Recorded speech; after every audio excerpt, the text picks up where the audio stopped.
This is a 1973 Jaguar E-Type, and it's a very late production example of one of the most special cars of all time. Like all late production E-Types, this one has a V12 under the hood in place of the earlier 6-cylinder, and that makes this the most muscular E-Type. Today, I'm going to review this car and show you all of its quirks and features.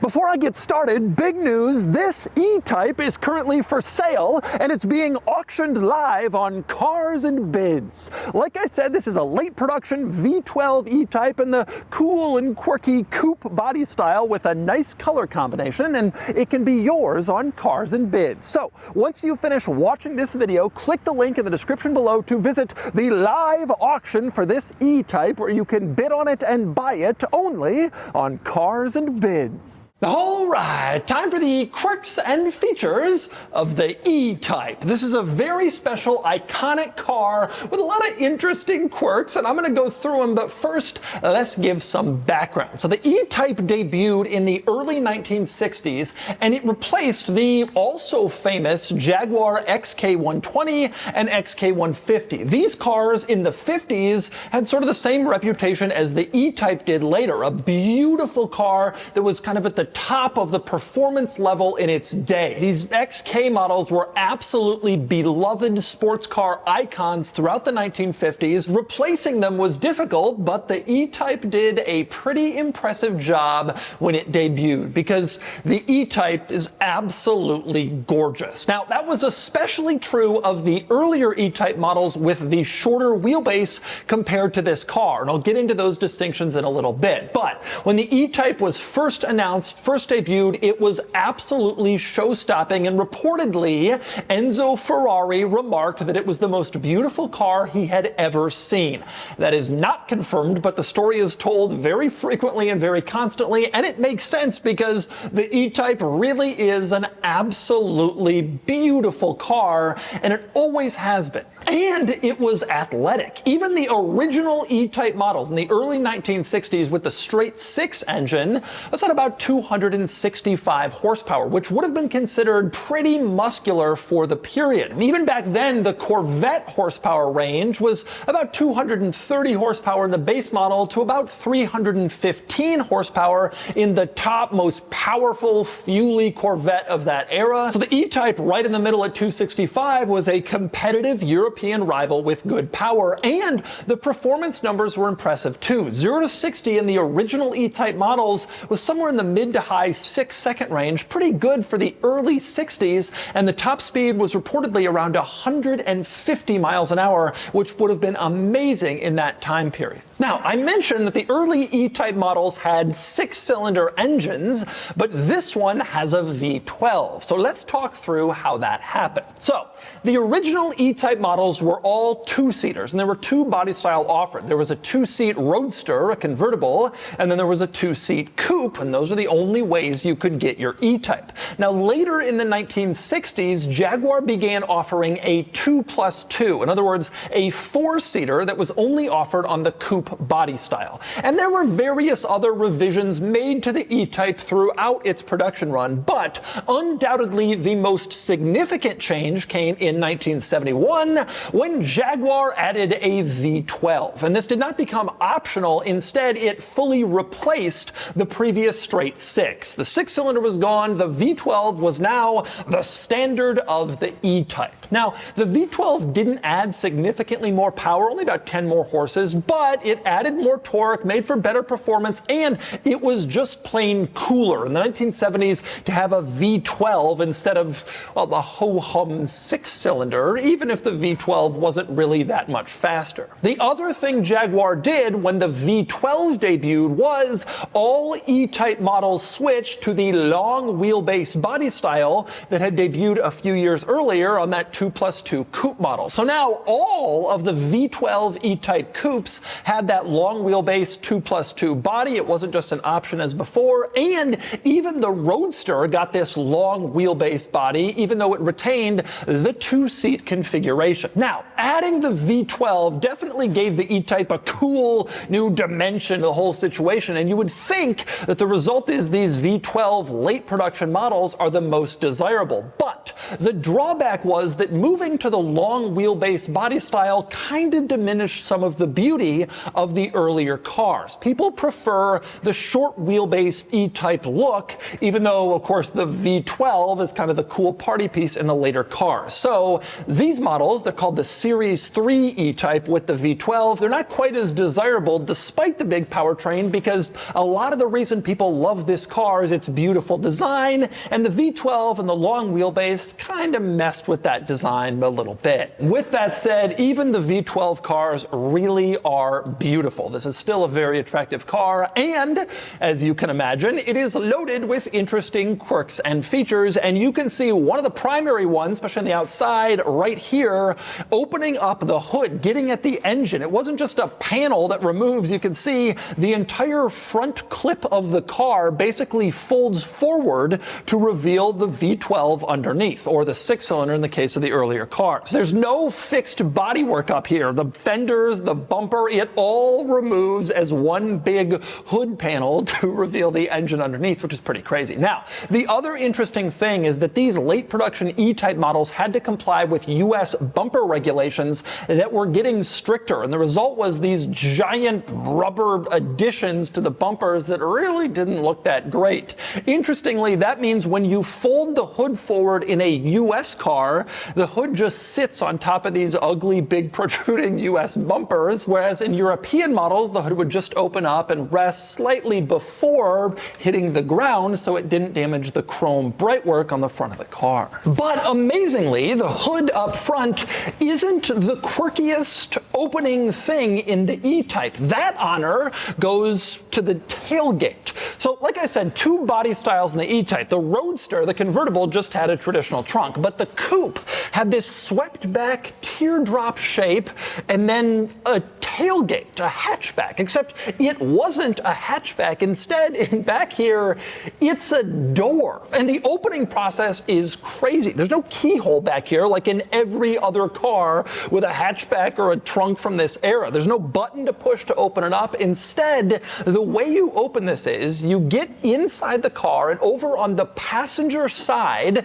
in the rear, so the backseat passenger side, you have this little circular latch. You pull on that latch and that releases the tailgate and opens up the rear door so that you can open it up and put stuff inside. It's actually incredibly impractical because you walk up to the car, your hand's full of stuff. You can't just push a button and pop it open. You gotta put the stuff down, open up the passenger door, reach way in with your hand, find the little latch, pull it, then come over here, open the door, and then you can get inside. Which is a shame because the cargo area itself is actually pretty practical. There's a lot of space back here where you can put a lot of stuff. There's decent room. The most impractical part of the cargo area is opening it up.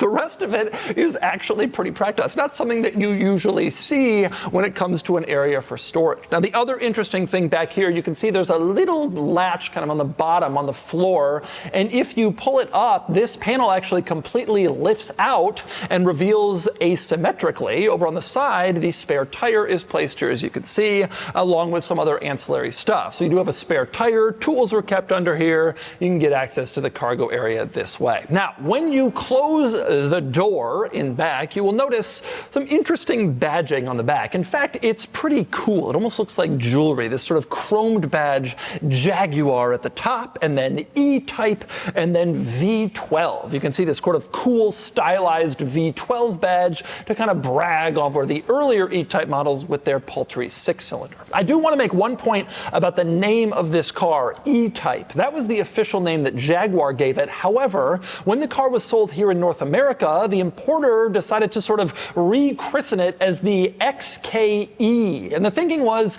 that kind of tied in the history of the new car, the E-Type, with the old car, the XK120, the XK140, etc., those very special older models, and now you have the new one as well. Now, this was only in North America, and it was, I guess you could say, unofficial. Jaguar itself wasn't calling the car that, but it's how it was marketed in the States for a time. But over the years since this car has gone on sale and off sale, the E-Type name has been the one that stuck. That's how most people think of this car, and you don't see XKE used as much anymore. Virtually everybody now calls this the E-Type, its official name. As for other interesting exterior quirks, there were quite a few. One of the most beautiful visual details on this car is the way that Jaguar managed to hide the rear lighting. It's all directly below this chrome bumper that sticks out. And so if you look at the car, if you're a taller person, you don't even really see those rear lighting elements. They're all kind of stuck under the car. Now, they'd be visible to people coming up behind you on the street, sort of sitting in a moving car. But if you're standing looking at this beautiful design, you don't see them. The design isn't interrupted by the ugly monotony of regulation with those lights back there. Pretty cool. I also love in this car, you can see the quad exhaust. They're right in a line in the center. 4 pipes really gives you the feeling that this is a special, powerful, exciting car.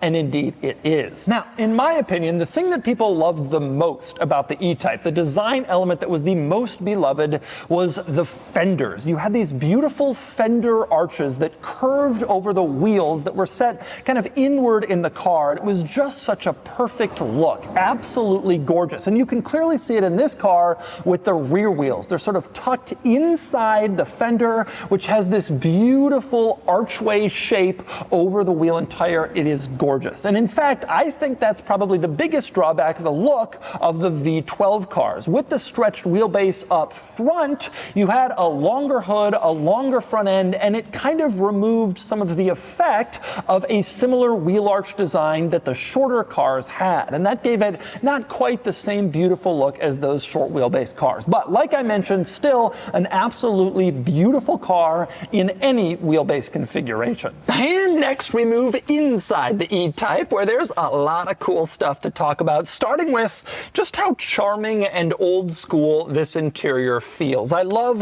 the thin rimmed steering wheel with the aluminum spokes with the holes in them. Seems so 60s race car driver. But beyond that, you also have this sort of upright dash that's filled with gauges and switches and controls. It feels so very 1960s. Obviously, long before screens and widespread plastics, you just had this sort of almost aviation style interior, so much to control in this special, complicated European sports car with this very sort of the era interior. It really has a charming, cool, exciting vintage feel to it that I think is really fantastic. And of course, being a 1960s car and a Jaguar, there are quite a few interesting quirks in here, starting with my very favorite, the parking brake, which is this silver piece in the center that is kinked at the top in order to mimic the line of the center console. So rather than make it straight, they actually twist it off to the left, which is exactly what the center console does below that,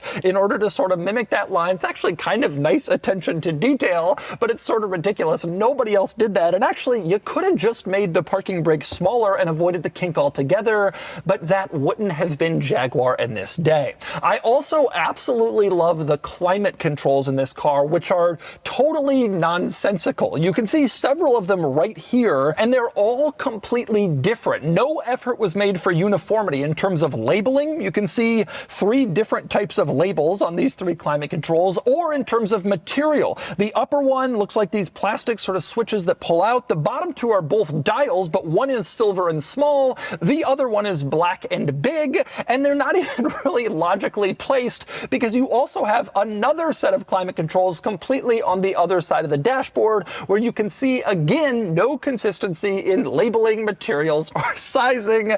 That's just the way it was back in the day. Now, one thing I do love in this interior is this entire switch panel here in the center with a bunch of different controls. Most of these controls relate to lighting, so like interior lighting, map lights, exterior lighting, but over on the right side, you also have your wiper controls here and your fan and defroster controls. There's even a rear window defroster with the little defrost lines that go through the window in the rear door, which is actually pretty advanced for this era. Now, when you move further along in the dashboard, you can see there are 2 glove boxes here. You have an upper glove box, which is sort of more traditional. It actually locks, and it has a little handle you can use to open or close. But then below that, there's also a lower glove box that you can use to store stuff in case case you don't need it to be locked inside of a locking glove box with a handle. You have both options there. Another interesting quirk is on the driver's side door panel at the very bottom, you can see this little protruding stick inside of kind of silver casing, silver trim, and that little stick actually adjusts the driver's mirror. You move it up and down, and the tiny little mirror on the driver's door moves up and down correspondingly, so you can do that without having to touch the mirror. The funny thing here is that reaching down to adjust this little stick is actually further than it would be to just reach over and touch the mirror in the first place. The mirror is much closer to you and easier to reach than the actual mirror control, but they've got it on there in case you don't want to reach out and get your hand dirty, it's wet, whatever. Now you're thinking, what about the passenger mirror? There wasn't one. We hadn't gotten to that level of safety innovation just yet. However, this car does have one surprising feature, which is a directional turn signal display on the gauge cluster. You can see there's actually a left or right turn signal arrow, which surprises me from a car from this era. Typically, you would see just a light flashing to let you know your turn signal in general was on, and you had to figure out which one. Ferrari kept that until 2010 on the F430, but Jag was doing separate directions back in the 1960s. No wonder Enzo was jealous. Now, also worth noting in this car, in the center console, you can see, yes, there is an automatic transmission in here. When the E-Type first debuted in the early 60s, it was only offered with a manual transmission, but within a few years, they started offering an automatic as well in order to reach a wider number of buyers. People who wanted this cool car, but didn't necessarily want to shift their own gears since it was a pretty expensive luxury sports car at the time. This one is an automatic, and actually it kind of suits the character of the V12 fairly well, the sort of larger, longer 2+2 car, sort of more of a grand touring luxury car. The automatic makes sense in a way. Those early, more athletic E-Types maybe would have made more sense with a manual, but not necessarily here. Also in the center console, you can see, now pretty faded, but the ashtray, which has the Jaguar leaping cat proudly printed on it. It was a very different Jaguar brand in this era than it is today, which is kind of a shame.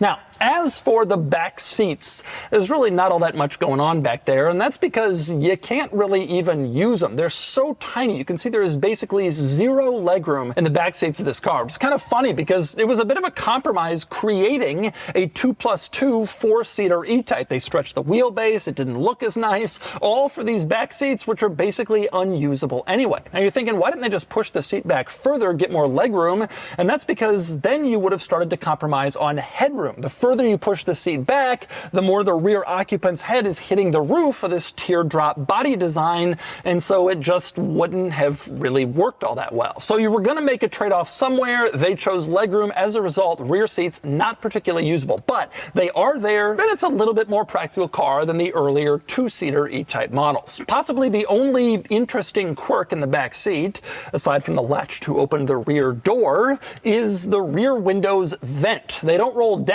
but they do have this little clip on the side that you can kind of push out, open up the rear window, and vent in order to get a little air back here. Of course, it wasn't actually for airflow at the time. It would have been so you could push out your cigarette butts, your cigarette ash. That's why they did that, I have no doubt. But nonetheless, it does add a little bit of comfort to an otherwise rather uncomfortable spot in this car. So you're thinking, what happened? This car was so special, so iconic, so beloved by so many people. Such a beautiful car. Enzo Ferrari supposedly thought so. This car was so special. What happened? How did Jaguar lose this? Well, I'm not going to get into a whole history of Jaguar here, but I will tell you what happened after this car. The design had gone on for a long time. The V12 was in, the long wheelbase. The E-Type definitely wasn't as cool as it was by 1974 as it had been when it came out in 61, almost 15 years earlier. They needed a redesign, and they came out with the XJS in 1975, which obviously in retrospect was a huge miss. The XJS was not as attractive attractive as the E-Type and had a horrible reputation for quality that really hurt Jaguar for a long period of time. And sadly, that XJS went on in various different forms and iterations all the way through 1995. So 20 years of this kind of mediocre product replacing the E-Type. Then they came out with the XK8, which was a pretty good car, followed by the XK in 2010, which was a really good car, but by then the Jaguar brand had been depleted. People weren't buying sports cars like this anymore in the same level, and it just didn't ever have the impact that the E-Type did. This car was the right design, the right place, the right time. It all worked out, and this is one of the most iconic cars of all time, and certainly the most iconic Jaguar. And with that, it's time to get it on the road. Get behind the wheel, let's see how it drives. All right, driving the V12 E-Type. And with just a couple minutes behind the wheel of this car, you can already get a sense of what made Jaguar so special in this era. You know, in my entire lifetime, Jaguar has cultivated this reputation for being an also-ran car company, mediocre with terrible quality. That was not always the case. In the era in the 50s with the XK120 and the XK150, they made truly special cars, and that also goes for the E-Type, the XKE, and that's clear the moment you drive this car. The startup procedure is very simple, unlike so many 1970s cars that required an enormous amount of, you know, fiddle with this and then do this, and then you just kind of, this car, you gotta let the fuel pump prime. But other than that, you basically just start it. And then when I'm driving it, I'm sitting here driving, I'm astonished by just how solid this car feels. It tracks straight. I drive a lot of vintage cars for this job now, and a lot of them have wishy-washy steering, and they feel like a bucket of bolts that's about to come apart. That is not the case with this car. It feels solid. It really does. It feels like a nice car. Honestly, it feels drivable and dailyable. I was reading some period reviews of the E-Type that talked about just how it is the easiest car in the world to go fast in at the time. I don't disagree. I think that the Mercedes-Benz 300 SL, the Gullwing, that car also had a lot of these characteristics, and it had them a lot earlier, but that car also comes at a completely different price point. It was a very much more special car. This was a much more mass-produced vehicle that they were able to deliver some real performance numbers for its time period, while also making a legitimately very competent, high-class, high-quality car. And that's what this car feels like. The other cool thing about driving this car, there is absolutely no way from inside the car to escape just how cool it is.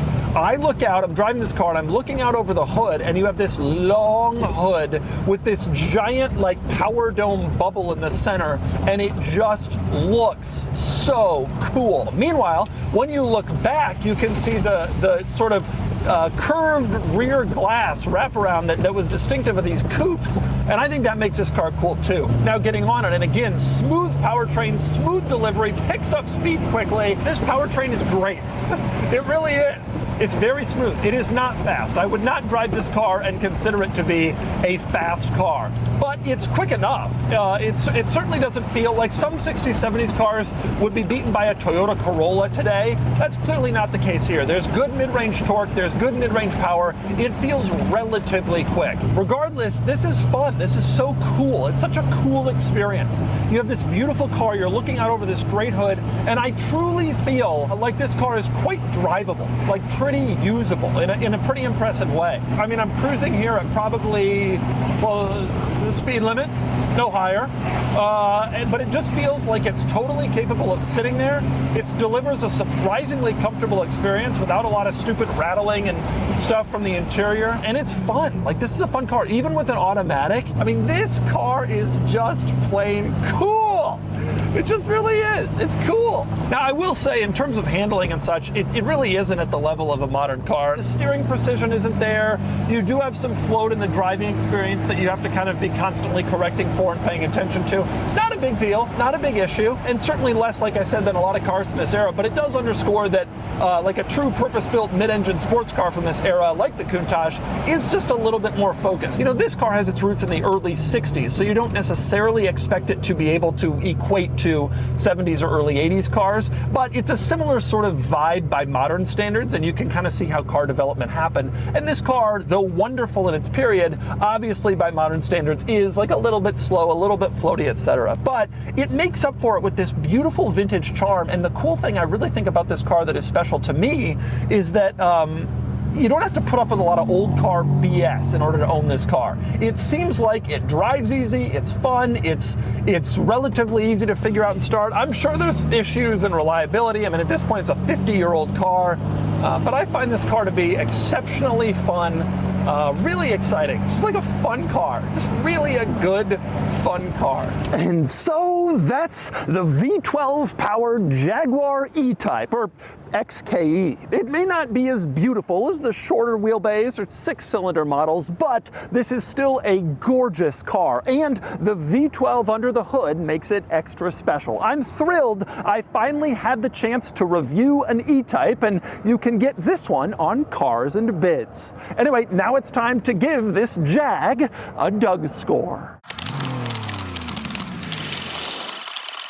And the DougScore is here, 44 out of 100, which puts the V12 E-Type here against some sort of similar cars. It earns good marks in the weekend categories thanks to attractive styling and a high cool factor, but its old school design will never fare well in terms of comfort or equipment, so its daily score is relatively low. Still, this is an impressive car and an automotive icon, and I'm thrilled to finally get behind the wheel, even if it's the slightly less beautiful Series 3 car.